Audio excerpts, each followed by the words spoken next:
E aí, gente, tudo bom? Estamos aqui mais uma vez para fazer mais uma videoaula com vocês. Espero encontrá-los todos bem, todos com saúde, que é isso que importa para agora. Hoje a nossa aula vai ser sobre Direito Civil 6, ou, na verdade, Direito das Sucessões. Para tanto, a gente vai abordar hoje, para todos os meus alunos ou todos os outros que queiram assistir a aula, nós vamos abordar hoje exatamente a questão da ordem de vocação hereditária. Está lá no artigo 1829 do Código Civil e seguintes, mas hoje a gente vai falar exatamente da ordem de vocação hereditária e da sucessão em concorrência dos ascendentes com o cônjuge sobrevivente. Primeira observação que eu quero fazer é que, por força do julgamento com que considerou inconstitucional o artigo 1790, que tratava da sucessão dos companheiros, essas regras que eu vou falar a partir de agora, elas também se aplicam aos companheiros. Então, quando eu falar cônjuge, vocês leiam companheiros, já que as regras que eram específicas para a sucessão dos companheiros em concorrência com o cônjuge, elas foram declaradas inconstitucional, beleza?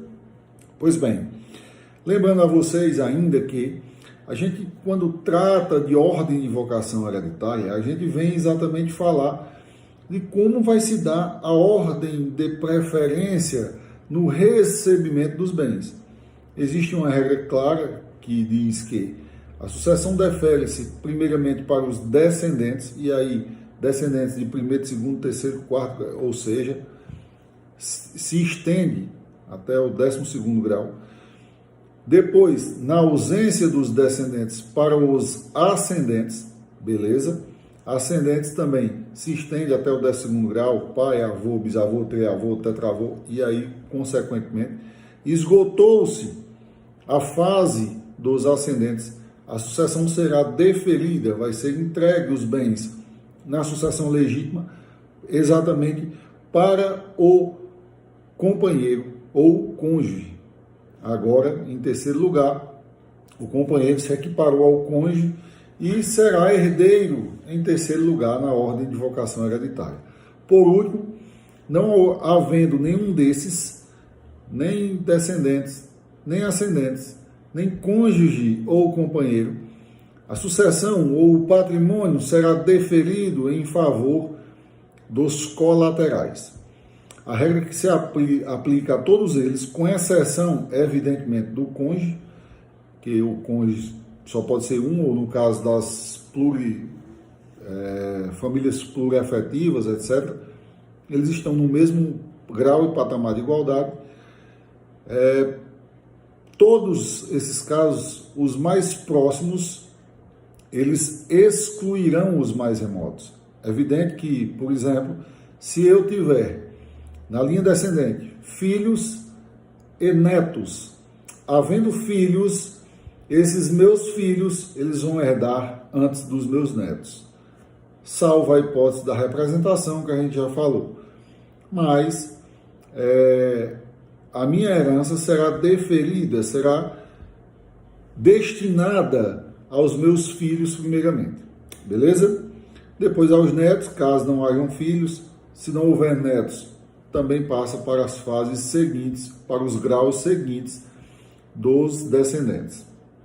Da mesma forma, pessoal, acontece quanto aos ascendentes. Primeiramente, o meu ascendente de primeiro grau, que seria pai, segundo grau avós, terceiro grau bisavós, quarto grau triavós e assim consequentemente.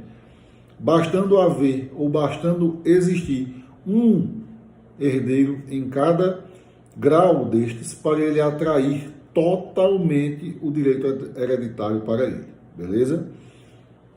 Em todos os tipos de sucessão legítima, seja para descendente, seja para ascendente ou seja para colaterais, vai ocorrer dessa forma. Os mais próximos excluem os mais remotos, beleza? Isso é muito fácil, isso não tem dificuldade alguma.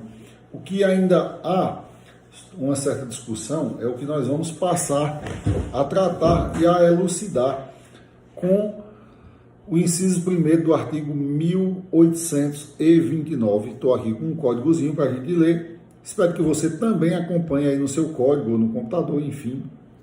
Abre uma aba porque é importante tu ler comigo esse código para você entender.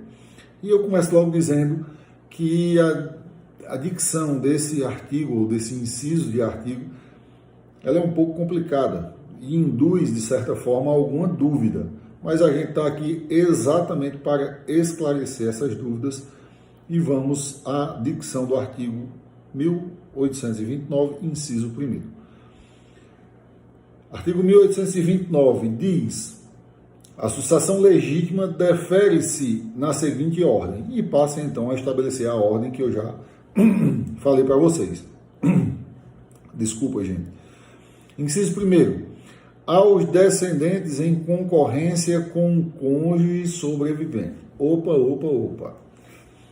Esse é o primeiro ponto a ser discutido, a ser debatido. Olha só, o Código de 2002, ele instituiu uma concorrência entre herdeiros necessários. Na verdade, entre os herdeiros ascendentes e descendentes em relação ao cônjuge sobrevivente. Dessa forma, ele trouxe para a gente uma realidade em que o cônjuge poderá receber patrimônio por duas modalidades distintas. Uma delas é a meação, que vocês já sabem o que é a meação lá do direito de família, que pode ter causa intermortis, o falecimento, ou intervivos, por exemplo, o divórcio. E também receberão causa mortis sucessória, ou seja, receberão como herdeiros, inclusive em concorrência com os descendentes. E é isso que a gente vai ver a partir de agora. Olha só, já que o artigo já falou na concorrência, é necessário que eu lhe explique o que eu acabei de falar para saber que se não tiver cônjuge, a sucessão, o patrimônio vai ser destinado aos descendentes de primeiro grau, dividido igualmente. Se não tiver de primeiro grau, de segundo, terceiro, etc, etc. Mas existe a possibilidade, muito factível, muito presente, inclusive, de que o herdeiro, além de descendentes, ele deixe um outro herdeiro necessário, que é o cônjuge. E neste caso, haverá instituída uma relação de concorrência. E como vai se dar essa concorrência? Vamos lá, começa a falar. Aos descendentes em concorrência com um cônjuge sobrevivente, salvo ser casado este com um falecido no regime de comunhão universal. Olha só, ele diz, vai haver concorrência, mas prefere dizer quando não vai haver concorrência. Ou seja, ele traz uma formulação um tanto quanto, vamos dizer, mal elaborada, e vai dizer o quê? Ele diz de jeito, olha, o cônjuge ele não vai concorrer com os descendentes em algumas hipóteses. Quais são essas hipóteses? Primeiro, quando estiver ele casado em comunhão universal com o falecido. Segunda hipótese,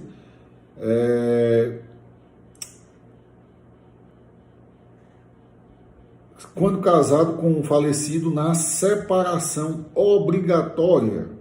Eu vou elencar os três e depois vou explicar um por um. Separação obrigatória, ou também não vai haver concorrência quando este estiver casado no regime de comunhão parcial de bens e não existir bens particulares. Dito isto, galera, vocês vão ver que nós temos elencado alguns fatores que são extremamente relevantes para a nossa discussão. Tipo, quais? Vou dizer para vocês. O primeiro deles que eu gosto de destacar é exatamente o regime matrimonial. O regime matrimonial ele é importantíssimo para a gente elucidar as questões de direito sucessório ou de ordem de vocação hereditária, porque é ele que vai estabelecer muitas das regras que a gente tem a aplicar em nosso código, em nossa solução de caso, melhor dizendo. Então a gente tem que estar atento para relembrar o que a união estável, o que os regimes matrimoniais querem dizer. O regime matrimonial quer dizer exatamente o quê? Quer dizer como o patrimônio ou a forma escolhida pelos nubentes, pelos cônjuges, escolheram de comunicação do seu patrimônio. A comunicação pode ser totalmente incomunicável, separação total ou separação obrigatória de bens. Pode ser totalmente comunicável, comunhão universal de bens. E pode ser comunicável parcialmente ou comunicável em parte. Como assim comunicável em parte, Cláudio?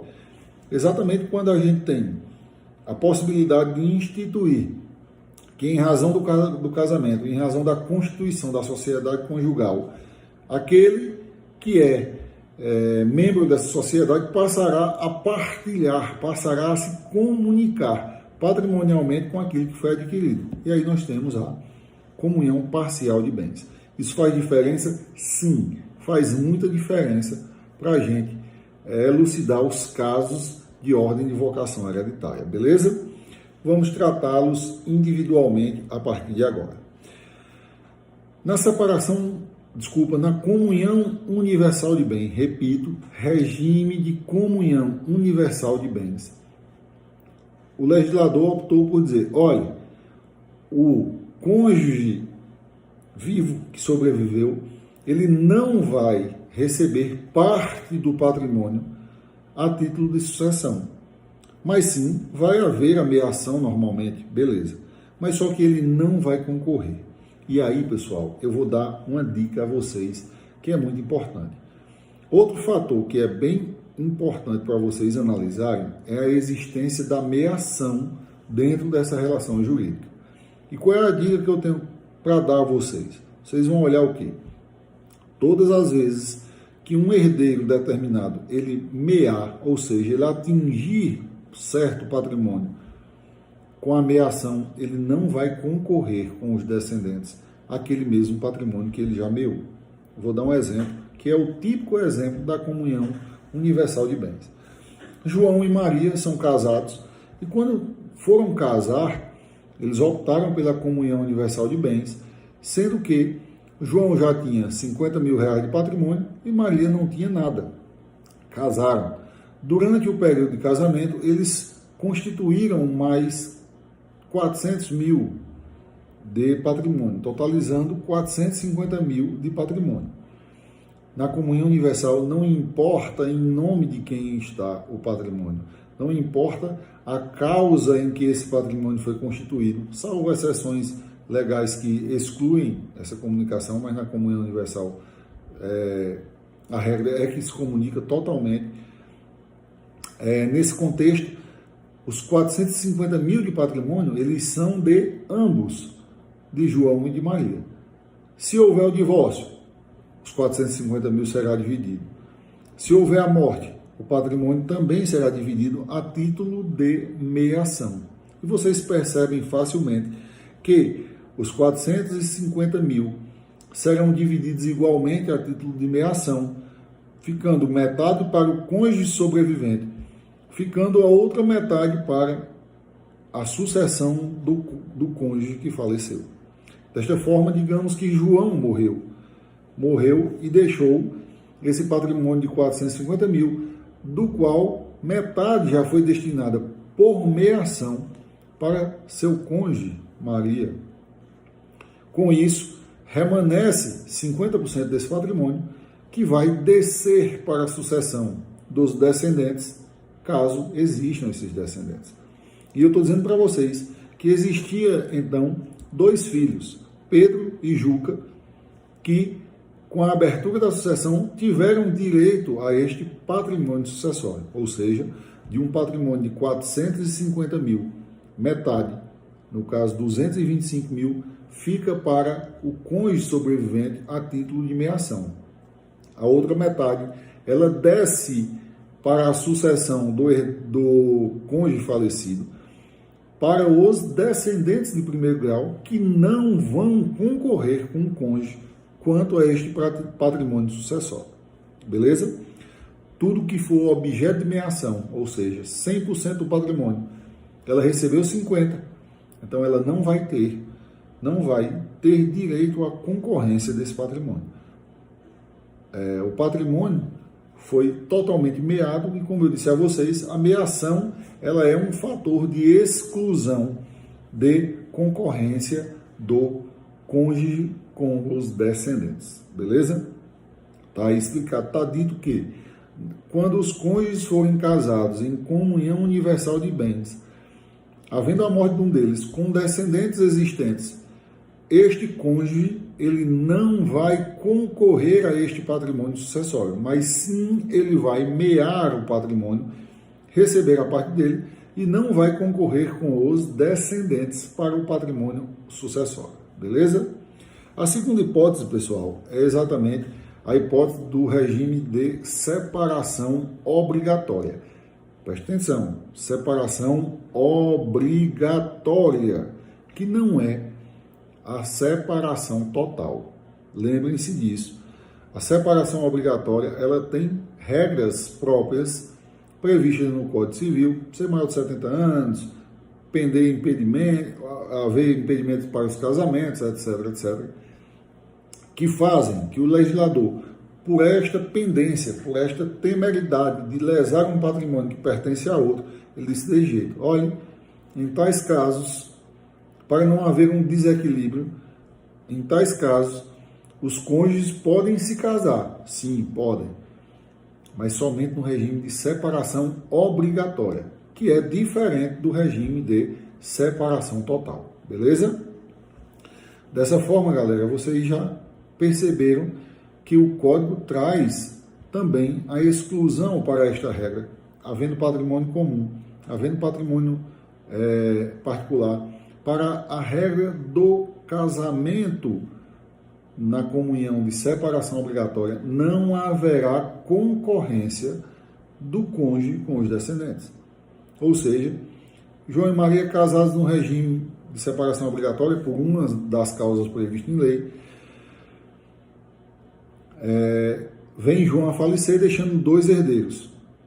Vai haver meação? Não, porque o patrimônio não se comunica. Segundo, vai haver sucessão? Não. Em concorrência, não. Somente para o cônjuge, que vai ficar excluído do aspecto sucessório, mas para os descendentes, sim, vai haver sucessão a título de herdeiros descendentes, beleza? Então, primeiro caso, sucessão onde o regime de casamento é o da comunhão universal de bens. Neste caso, o cônjuge não vai concorrer com os herdeiros do falecido. Segunda hipótese, no casamento, ou seja, na sucessão aberta de cônjuges que fossem casados no regime de separação obrigatória. E neste caso, também não irá concorrer o cônjuge com os descendentes. O patrimônio vai todo para os descendentes, recebendo eles e dividindo entre eles, conforme as regras de partilha que a gente vai ver mais para frente, lá no final do nosso curso, beleza? A terceira hipótese de não concorrência, pessoal, e aí vai entrar o terceiro fator, chama-se existência de bens comuns e a existência de bens particulares. O que são bens comuns? São os bens que efetivamente se comunicam entre os cônjuges. Já os bens particulares são os bens que não se comunicam em caso de meação entre os bens, entre os cônjuges. Desculpa. Vou exemplificar cada um deles. Os bens constituídos durante a constância do casamento, eles se comunicam? Onerosamente constituídos? Sim, se comunicam. Portanto, são bens comuns. Os bens havidos por herança ou doação exclusiva, eles não se comunicam e, portanto, se constituem em bens particulares. Beleza?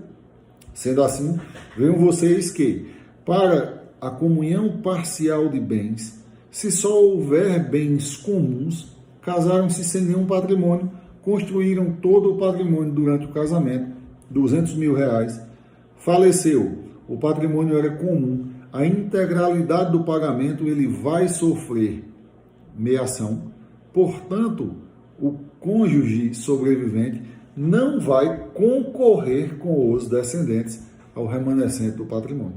O patrimônio vai se destinar exclusivamente aos descendentes, beleza? Então, regra de regime de comunhão parcial de bens, em que só haja patrimônio comum, não há patrimônio particular, somente patrimônio comum.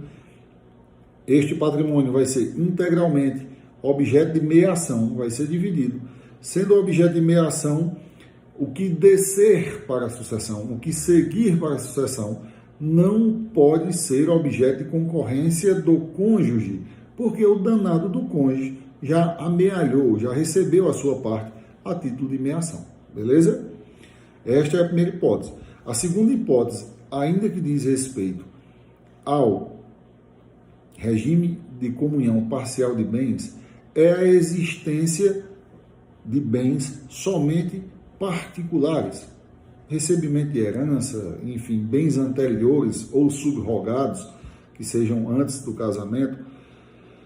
Nesta modalidade, vocês vão ver que só há um patrimônio individual, e esse patrimônio ele não vai ser objeto de meação. Portanto, abrindo-se João e Maria, 200 mil que João recebeu de herança, divórcio ou morte, Maria não vai mear esse patrimônio. Nesse caso, em que o patrimônio não foi objeto de meação, o que é que acontece com ele? Ele desce integralmente para a linha sucessória. E neste caso, se o cônjuge não meou, se o cônjuge não dividiu aquela parte daquele dinheiro, é evidentemente que o cônjuge terá direito, sim, a herdar em concorrência com os descendentes. Beleza? Vocês podem até se questionar e achar que é um pouco injusto, mas na verdade isso são critérios de equilíbrio. Isso foi objeto de discussão por longos anos, até que o STJ ele se posicionou, fixou que a sucessão se daria desta forma que eu estou comentando para vocês. Embora existam algumas outras teorias de concorrência irrestrita, de não concorrência, que são defendidos por alguns doutrinadores, o STJ tem se posicionado e isso tem se tornado unânime na doutrina também, esse posicionamento, salvo algum posicionamento extravagante de um ou de outro doutrinador. Beleza? Desta forma, galera, relendo o artigo, nós vamos dizer: a sucessão legítima defere-se na ordem seguinte: aos descendentes em concorrência com o cônjuge sobrevivente, salvo ser casado este com o falecido no regime de comunhão universal de bens. Expliquei. Ou no caso da separação obrigatória de bens prevista lá no artigo 1640 e 1641. É onde tem a previsão lá das formas de regime de separação obrigatória, ou ser no regime de comunhão parcial, que é o regime mais comum, que é inclusive o regime presumido para quando as partes não optam, as partes não constituem um regime específico, vai se aplicar o regime de comunhão parcial de bens.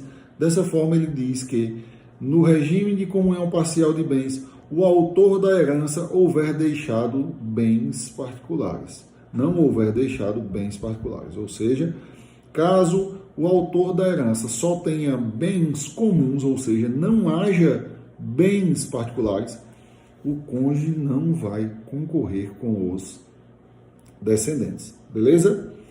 Muito interessante é a gente ver a hipótese na comunhão parcial de bens em que haja bens particulares e bens comuns.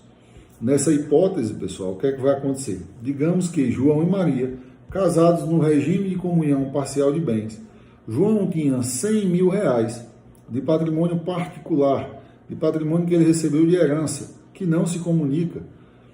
E tem também 100 mil de patrimônio comum, que pertence ao casal, à sociedade conjugal. Vindo João a falecer, como é que vai se dar esta sucessão dele? Vejam vocês que do patrimônio comum, a primeira coisa que vai acontecer é a meação. Meou-se aqueles 100 mil, que é patrimônio comum, 50 desce para a sucessão dos descendentes, sem a concorrência do cônjuge, porque o cônjuge já meou, o cônjuge já recebeu a sua parte desta herança, beleza? Então, do que ele meou, ele não vai concorrer. Por outro lado, quanto ao valor de 100 mil reais, que era patrimônio individual, que era patrimônio particular, portanto, patrimônio que não se comunica, portanto, ainda patrimônio que não sofre meação. Este patrimônio, também de 100 mil, vai receber uma sucessão diversa dos 100 mil resultado da meação. Pois, nestes 100 mil, que é patrimônio particular, vai descer para os descendentes em concorrência com o cônjuge sobrevivente. Beleza? Ou seja, do patrimônio comum, se houver os dois tipos de patrimônio, do patrimônio comum, o cônjuge sobrevivente, ele faz meiação, mas ele não herda em concorrência. Já quanto ao patrimônio particular, aberta a sucessão, o cônjuge sobrevivente, ele não meia, mas ele faz concorrência sucessória com os descendentes. Beleza? E nos demais regimes, fica claro, evidentemente, na separação total, que haverá sim a concorrência entre o cônjuge sobrevivente e os descendentes da sucessão. Eu vou mostrar para vocês aqui, vai dar uma tremidinha aqui, que enfim é meio que improvisado, mas eu vou mostrar para vocês uma tabela que está lá no nosso slide, o slide que está disponibilizado para a gente, que vocês vão ver aqui exatamente uma questão bem interessante, que eu vou falando para vocês. Vejam só. Vou distanciar um pouco mais aqui, beleza? Acho que dá para vocês verem aí, tá? Veja só, essa tabela está no slide que eu vou disponibilizar para vocês também. E vocês vão ver aqui um recorte que ele fala exatamente da sucessão na comunhão parcial de bens, quando houverem bens particulares, na separação convencional de bens, que é a separação total, na comunhão universal de bens, na separação obrigatória de bens e na comunhão parcial de bens, em que não há bens particulares, só existe patrimônio comum. E dessa forma, ele é uma dissecação, ele é uma explicação bem detalhada de como se dá essa sucessão em concorrência entre o cônjuge e os descendentes. Beleza? Pois bem, voltando aqui à nossa imagem, vocês vão ver que eu vou disponibilizar esse material. Os slides, acredito que todos vocês já têm, mas mesmo assim eu vou colocar também no Moodle, juntamente com o link que dá acesso a essa aula, beleza? Aquele abraço.